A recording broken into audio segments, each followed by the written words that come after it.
Okay, so good afternoon, everyone. Thank you for joining. My name is Pedro Barros. I'm coming from ITQB Nova in Portugal, and I'm here also representing Elixir Portugal. In this presentation, I will provide an overview of the main steps required for the generation of new pangenome data, with indication of common methodologies and standards for establishing robust quality control in genomic workflows.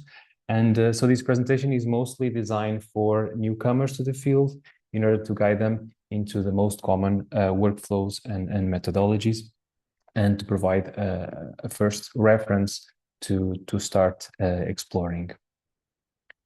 So as Mark already mentioned, we are reaching the pangenome era in basically as a necessity because as you all know, a single reference genome cannot capture the full diversity of a species in terms of gene space.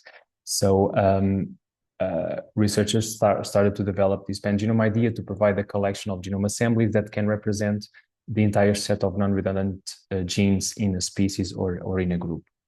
And the first step for establishing a pangenome analysis is related mostly to the selection of the accessions first related with the species of interest.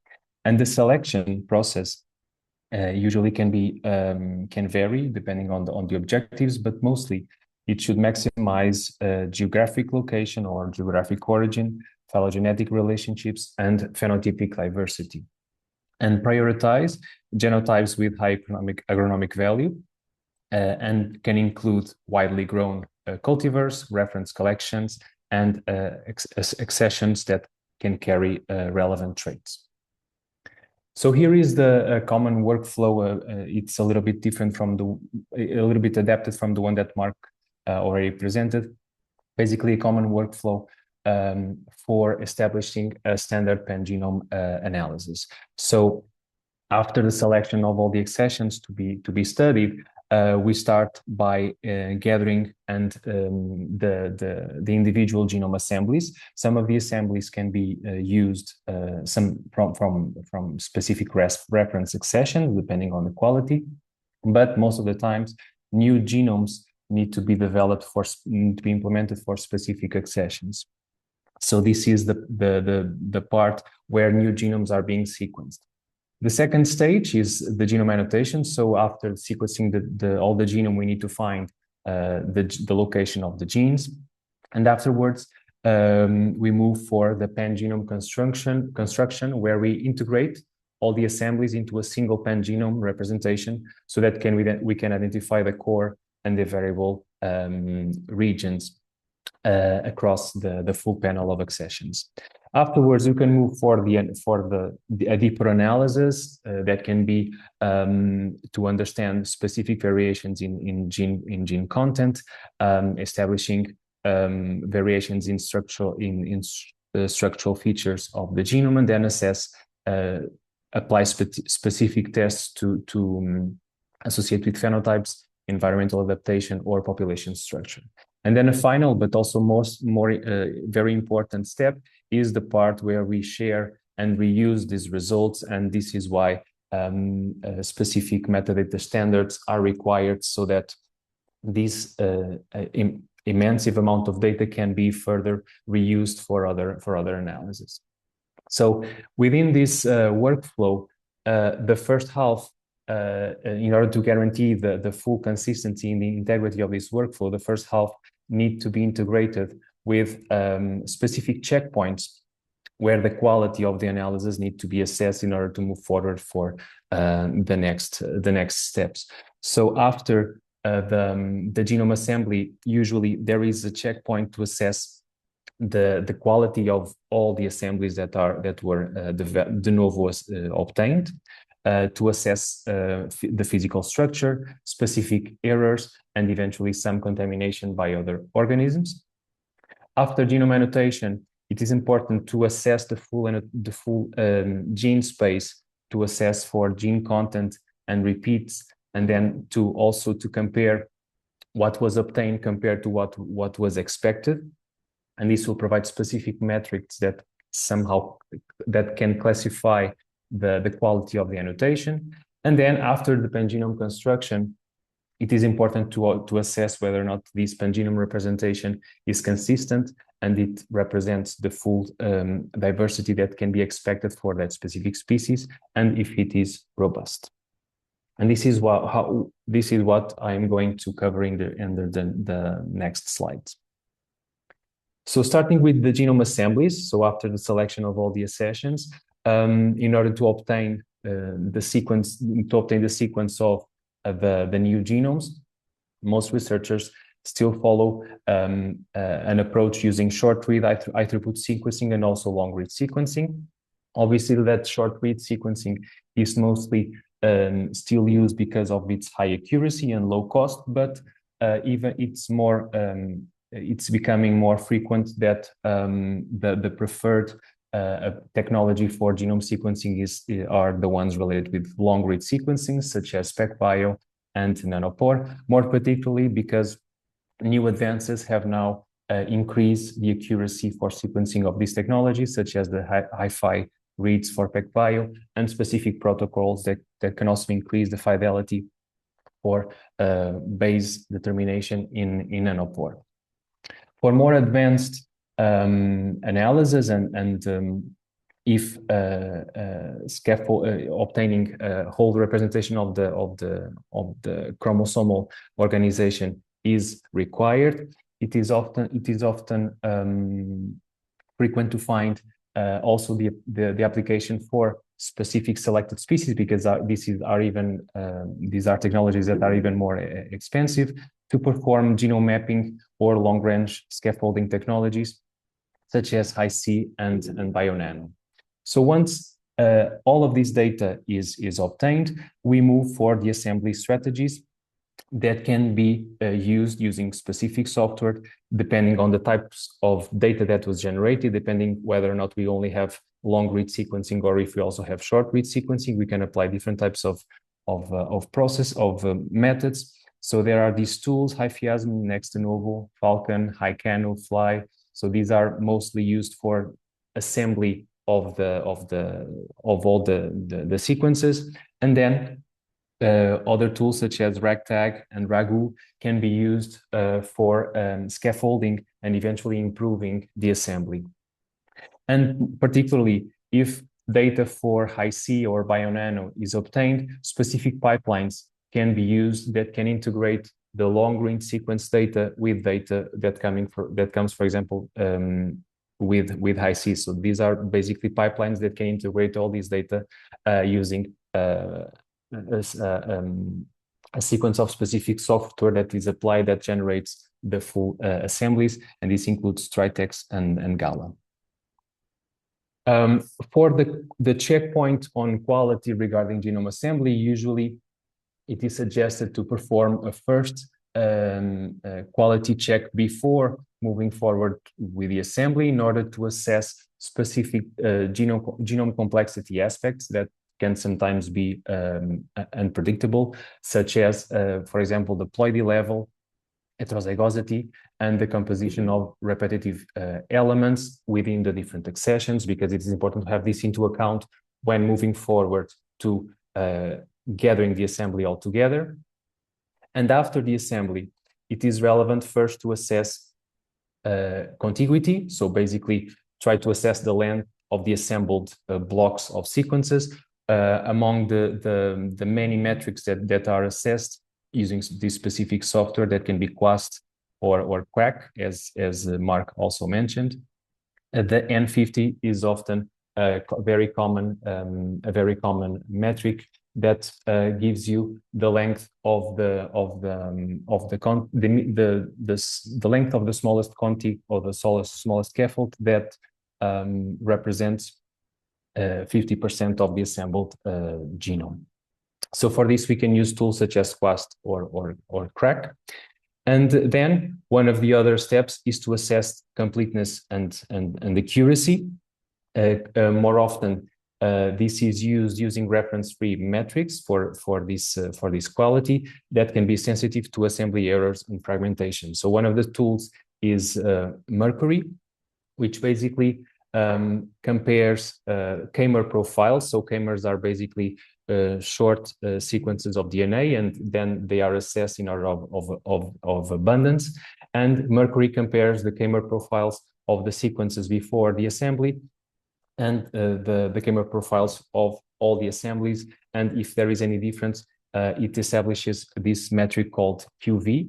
And usually the QV indicates higher accuracy in the assembly.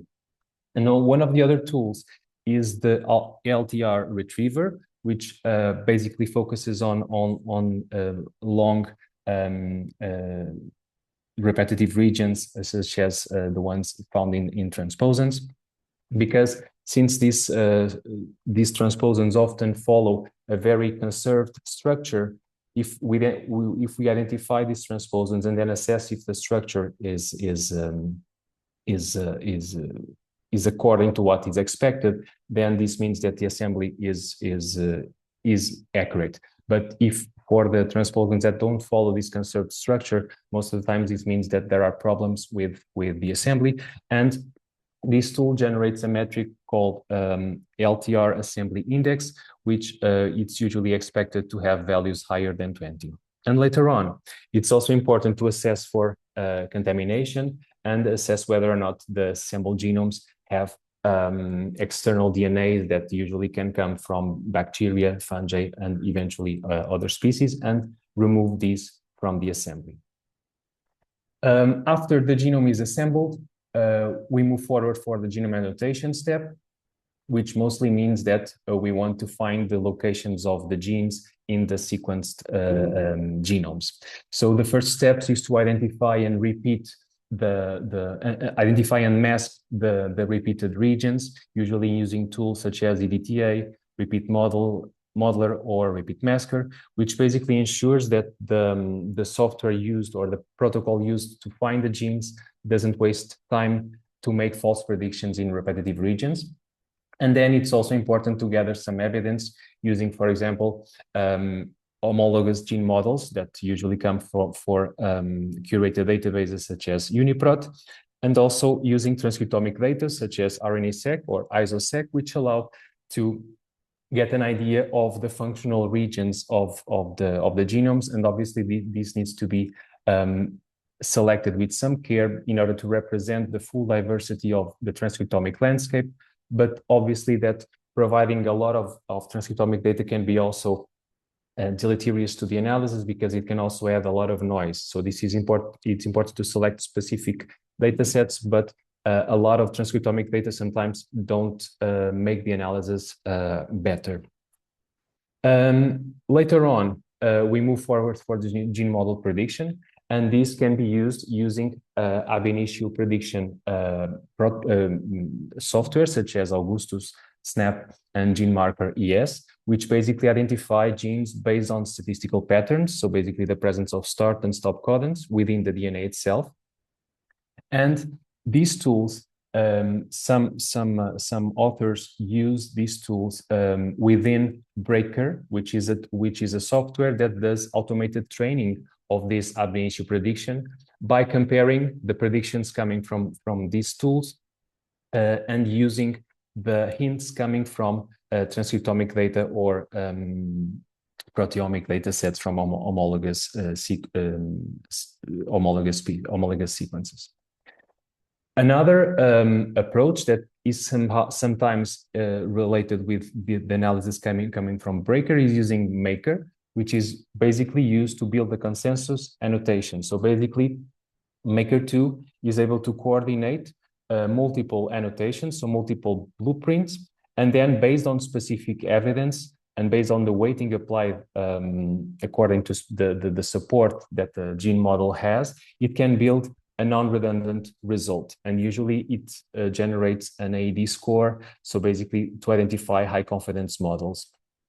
So this is not a very linear workflow, and sometimes authors described several rounds of training and annotation in order to continuously improve the annotation of the genome. And this is where sometimes the description in the methods becomes a little bit confusing, because different authors follow specifically different approaches.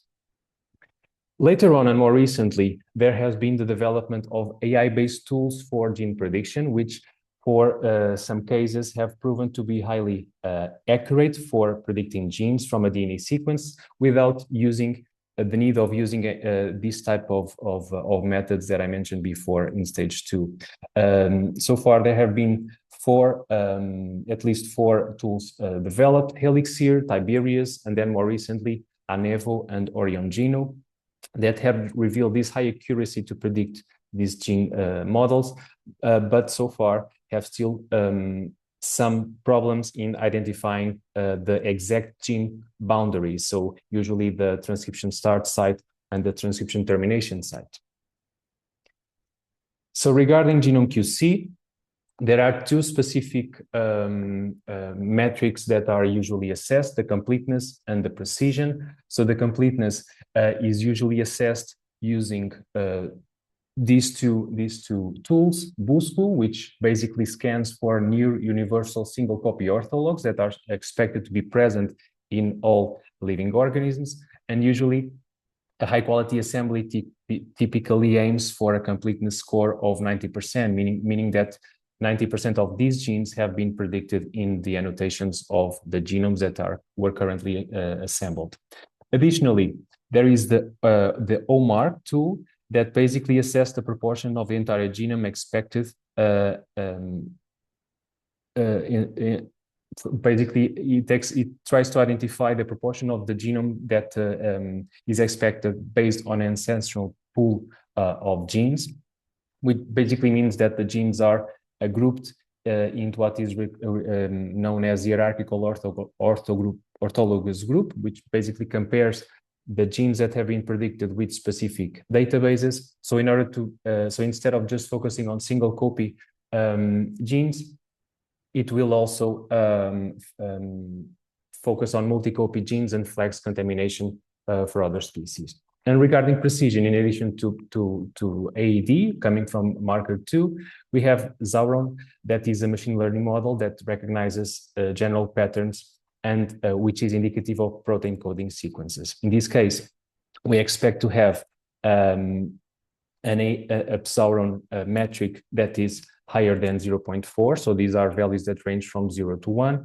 And regarding the AED metric, we expect values that are lower, that are closer to 0. So regarding the pangenome annotation, one of the outputs of the EPAN project is a workflow that basically allows a user to analyze a collection of genome assemblies and genome annotations using BOOSTFul and OMARC, and this can be assessed, is available on GitHub and can be used. So once the assemblies are completed and the annotations are completed, we can move for the pangenome analysis, which basically can be performed at two different levels: at the gene level, where basically predicting coding pan genes are clustered from all the assembles in order to identify what is core, what is dispensable, and what is unique. And then this can be performed using specific orthology-based tools, which basically groups the genes according to their homology, such as OrthoFinder and CAFE5 for evolutionary analysis. And then to assess for collinearity, tools such as MC-Scan or IADOR can be also used. Additionally, there are integrated approaches that basically group the genes according to orthology and also assess the collinearity. And these tools are GetPanGenes and PanTools. For sequence level analysis, this means that it relates to the identification of SNPs, indels, or structural variants, which mostly deals to aligning the sequencing reads that have been obtained back to the reference to a reference genome, and then identify SNPs using these tools such as JTK or deep variant. And for structural variants, tools such as CIRI, SVIM, and SNPFLs can also be used to detect these structural variants.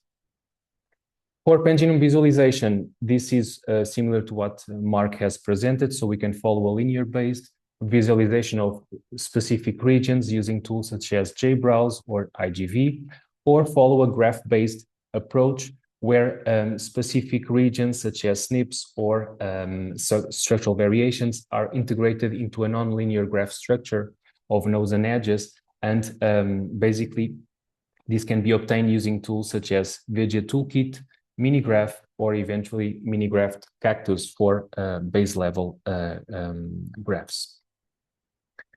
For pangenome quality check, one of the major standards is to assess, to do a saturation analysis. So basically to plot a gene accumulation curve and assess whether additional accessions can contribute with novel genes. And basically we expect to see a kind of a saturation happening every time we add new accessions to the analysis.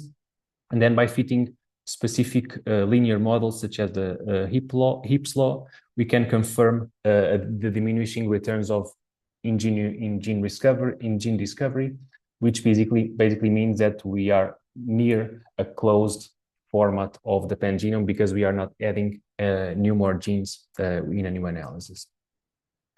So finally, after the finishing a pangenome analysis, one of the most important things is to share and reuse. So it's important that we try to comply with specific standards. First of all, following the specific methodologies for quality checks, and then for sharing. So it's obviously important to note that some challenges are related to the technical heterogeneity and lack of methodological standardization, because different researchers may use different approaches, and this can become a little bit a challenge for if a new analysis needs to be done, should we follow or not the same approach as the previous authors, because tools are always evolving. So regarding the divergent quality and annotation inconsistencies that sometimes can be observed in previous assemblies, it's important to apply consistent suite of tools to ensure comparable results. And it's very important also to use and to publish version and reproducible workflows that can be reused by other people. And one of the tools that can be used in order to integrate new evidence in the gene annotations can be Maker2. That can be used to pick up the annotations coming from previous research into new research. Obviously, that following metadata standards and also tackling the nomenclature incompatibility needs to be addressed, such as using or guaranteeing compliance with unified identification systems and generalized feature identifiers. And obviously, it's important to keep being updated and being aware of the continuous adoption of technical advances, so particularly, as I mentioned, regarding the AI-based tools that have been now popping up, which can be very useful in the future. So finally, I will just conclude by saying that or reinforcing that the standardized annotation quality check is indispensable to ensure massive genomic data sets reflect biological reality, rather than just noise or contamination. And then adopting FAIR principles in centralized repositories is critical for ensuring research interoperability and the long-term reuse of genomic resources. And with this, I finish. I leave here just a list of references. All these presentations will be later available to everyone. So this will be a reference for you to further explore if you need. And thank you all for your attention.